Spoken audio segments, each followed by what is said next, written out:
Luke, I am your father.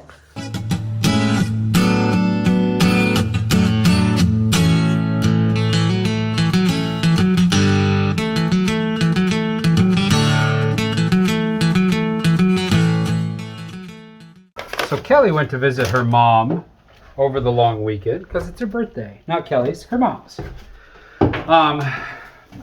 So I'm flying solo. Time for me to get after this right in here. I did get it started. I put some layers of fiberglass on some of the walls, but we need to seal up everything because this is going to be a shower and we want it to be waterproof. So we got to put it on this wall and all the little intricacies on these other sides. First I need to do some grinding. So I really like these. These are like a Velcro attachment to my grinder, and I can take the 36 grit sanding paper and get a good, the only thing it does that's annoying is it shoots freaking sanding dust everywhere because I don't have the shroud, and I've tried a couple of shrouds and none of them have I liked. So this is just basically be a giant time lapse of what I'm going to be doing for the entire weekend, which is working on that cabin. We're going to get after it and turn this from the present ugliness into something beautiful. And to do that, I'm going to play my newest CD that I just downloaded. It's some sweet, heavy metal rock music, really manly. I never meant to let it get away from me. No, it's too much to hold. Everybody's got their hands on gold, and I want uncharted.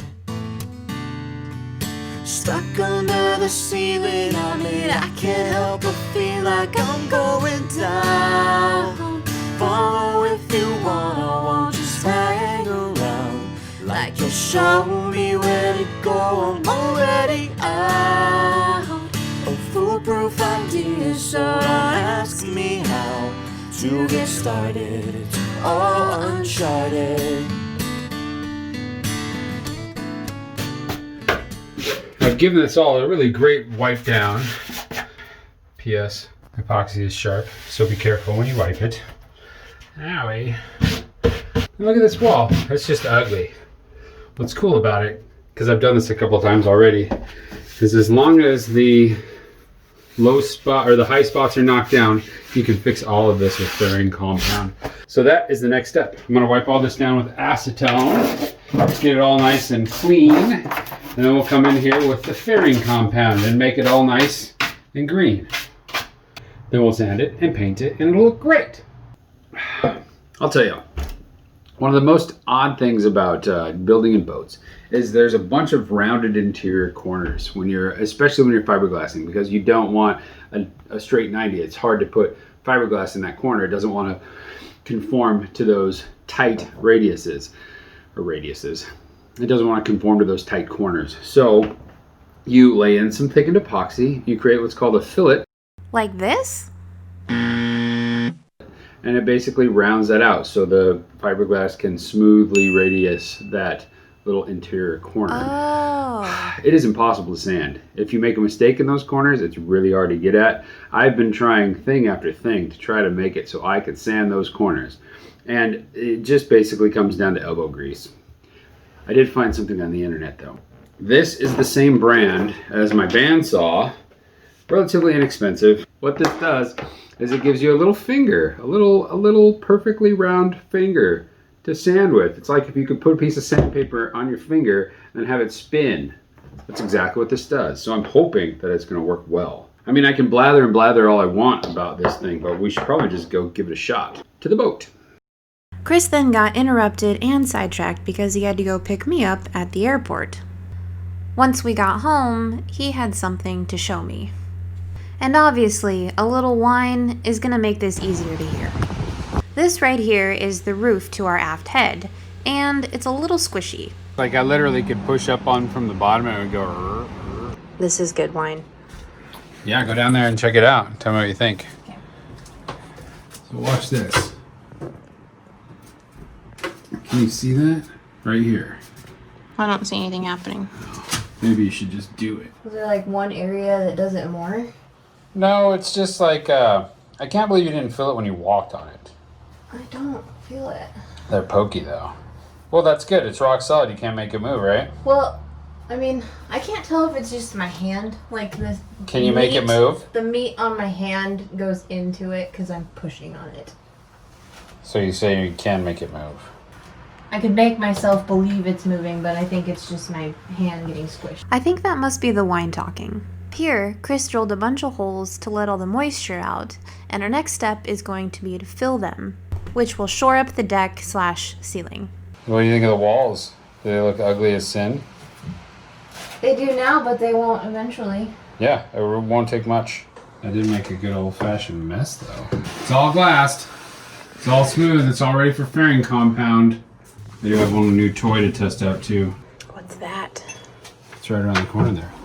Get me some corners. Oh, we finally broke down and bought one of these guys. It was really cheap. I have been hinting at this for weeks. You have? Yeah, Oh. maybe months. Well, I bought one of these really cheap from Harbor Freight. I can't remember how much it was. Harbor Freight sucks. And it just fell apart. I'm hoping that this will be a wise investment. Gonna take a break from my actual job because it's officially lunchtime. Today I'll be cleaning out and beveling the holes that Chris previously drilled so we can inject them with thickened epoxy to shore up the deck above the head.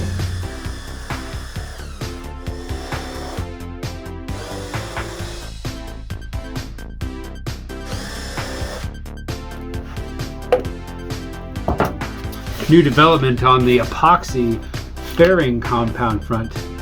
Tom the boat guy says I should be mixing my own, which means more work, but you do what you gotta do. So I'm doing 15 pumps of resin, 15 pumps of hardener, mixing that up really well in these containers. He said specifically these milky pseudo clear containers allow you to break the old fairing compound out and reuse them. As seen here, the great family pastime of picking fairing compound out of buckets. So I picked up some from the hardware store. I'll let you figure out which one. And now the additive. Equal parts Cabicil and these glass micro spheres. These are really designed to be fairing compound, whereas the Cabicil is not necessarily. I mixed up a huge batch yesterday using this. What can't this thing do? This is Chris from last night, the very first round of fairing and sanding. But tonight I'm just going to do this in smaller batches in an effort to make sure that we can use it all before it starts to fire off. This has had one small skim coat on it, but it has a lot of texture left, so we definitely need more fairing compound on it. But using this little guy, it's important to get the stuff out of the container, because the more built up it is, the less time you have to work with it before it starts getting hot and unusable, which is what we eventually want it to do, but not while we're trying to move things around. So basically, frost your cake really quickly and roughly with this guy, and then once you've got it all out and onto the wall, use a big old spreader, because this makes things nice and pretty and even. See this thing? Yep, that's new. This is the soffit for the shower light, all pre-wired and ready to go. And just work that back and forth until you have a nice, very thin layer of fairing compound over everything. You're really trying to work out all the bubbles and all these little guys. I don't know if you can see that. Let's see if we can get one closer to the camera. Like that. See that? That's a little bit of tailing. So we can't let that go, or else we'll have a void later. We'll have to fix it again. I would assume that this is going to be 2 of 3 total coats of fairing compound that we'll need in here at an absolute minimum. There might be even a 4th where we're really doing the fine-tuning detail work. Really, Chris? Come on, don't bullshit me. But I'm going to get this all spread out.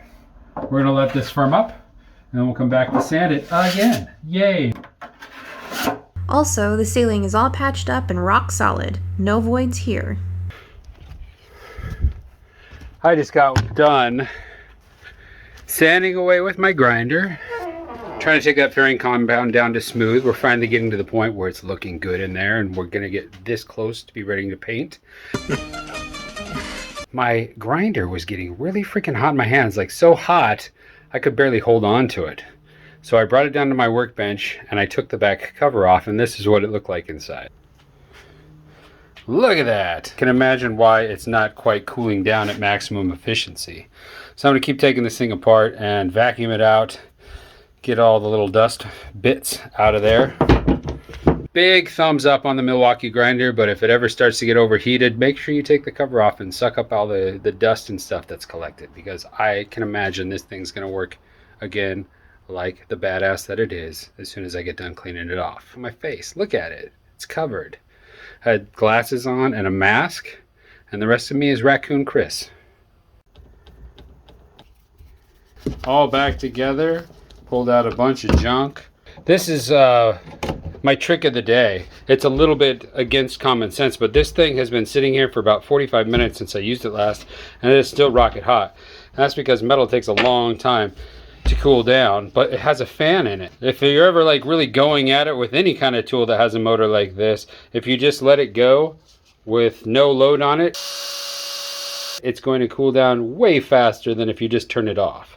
So that's a little trick from Chris that I learned the hard way. Good boy. Chris is now preparing himself for his third round of sanding. You look ridiculous. I look like a gay Darth Vader. A Darth Vader. Luke, I am your father.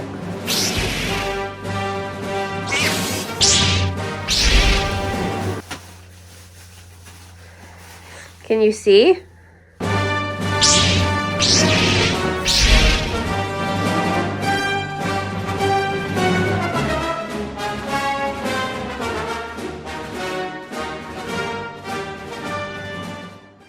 So Chris has asked me to go into the head and mark up all the areas that need a little bit of attention as far as sanding goes. He's been at this, I don't know, like 5 or 6 rounds. False. It just feels like 5 or 6. Like full in-depth monkey suit sanding with like the breathing mask and the whole apparatus. So I came in here and I thought I had everything kind of marked out yesterday, but after feeling around after I cleaned, turns out there's a lot more. This wall back here looks pretty good. And then this wall looks like it has a case of the chicken pox. Sorry.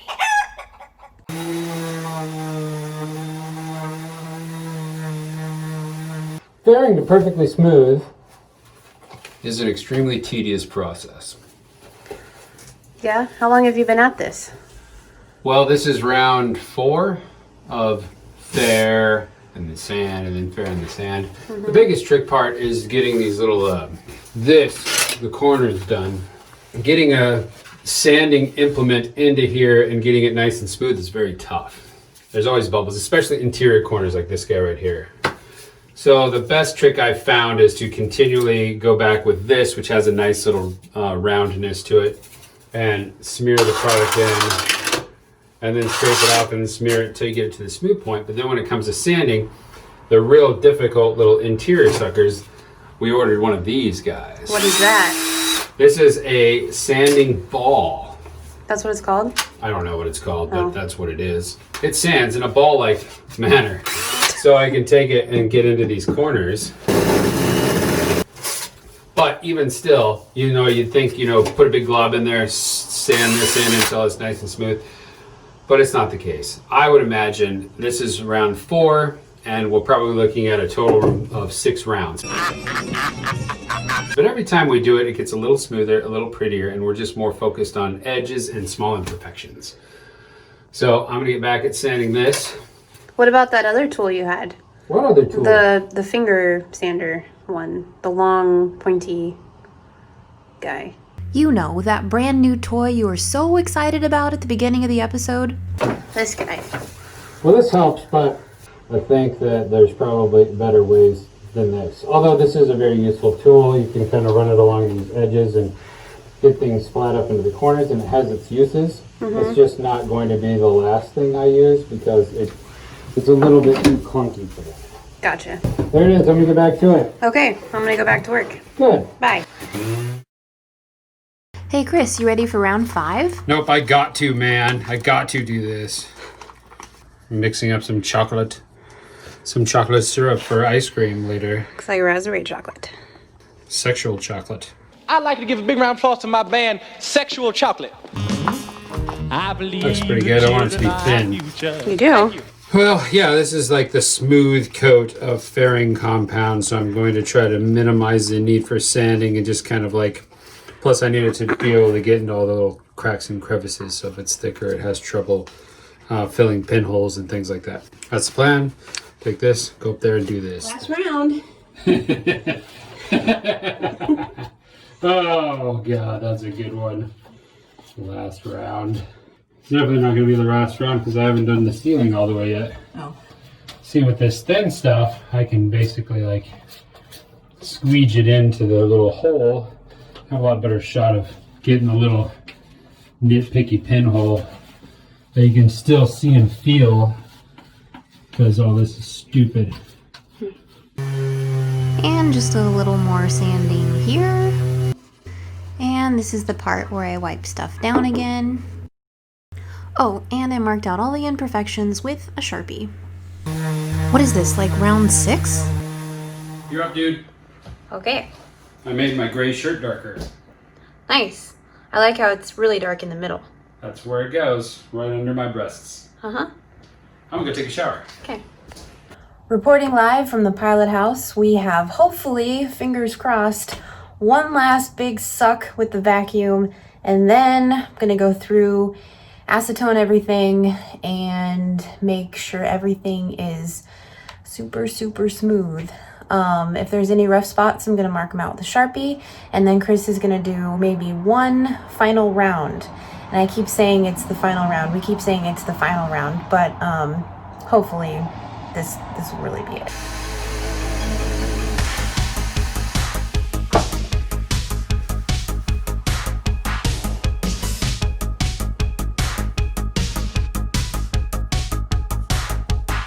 And now back over to Chris.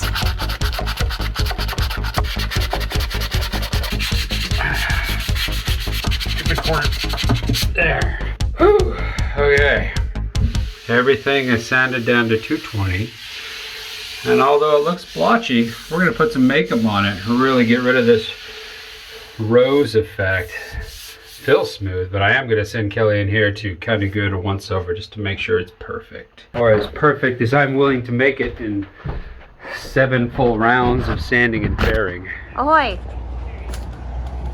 I was just coming to grab you. Oh, just finished up my last round of fairing compound, I hope. I got most of the corners just to fill in all the little pinholes that I saw. I think tomorrow morning we'll sand, and then it'll be time finally for priming. Cool. Just to give you a frame of reference, this is round 7 of fairing, and then sanding, and then fairing, then sanding, then fairing, then sanding. And on average, I would say each round is taking about 3, maybe 3.5 hours to sand. That's pretty realistic. So we're looking at like 25 hours in just sanding, and probably another like 3 or 4 in applying fairing compound. Yikes. Looks like we are almost ready for a primer. Taped off some of the stuff here. Taped off the vanity and this port light. But I am noticing now that I'm up here that there are a few big globs. This guy is like super annoying. Also, I found one down here. So anyway, that's fun. I'm gonna sand a little bit and then wipe everything down. Well, that didn't take too long at all. Now it's time to vacuum. And now we wipe it down with this stuff. I'm not sure what this does, but it probably stinks really bad. On the front end, it's not bad. It has some notes of cherry and citrus. But on the back end, it burns a bit. It stings the nostrils.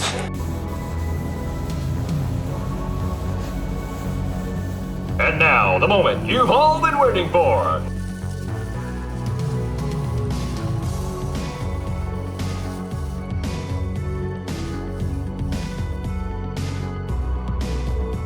Hey you, thanks for watching.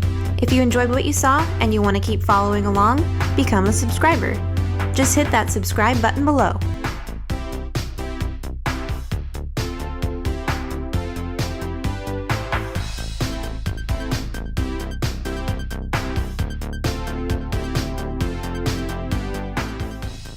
I thought it'd be fun, but maybe we could do a live stream where I just sand this room one time, and you guys can sit there for an hour and a half watching me do it. Yeah, that sounds fun. It would, like, it's exciting.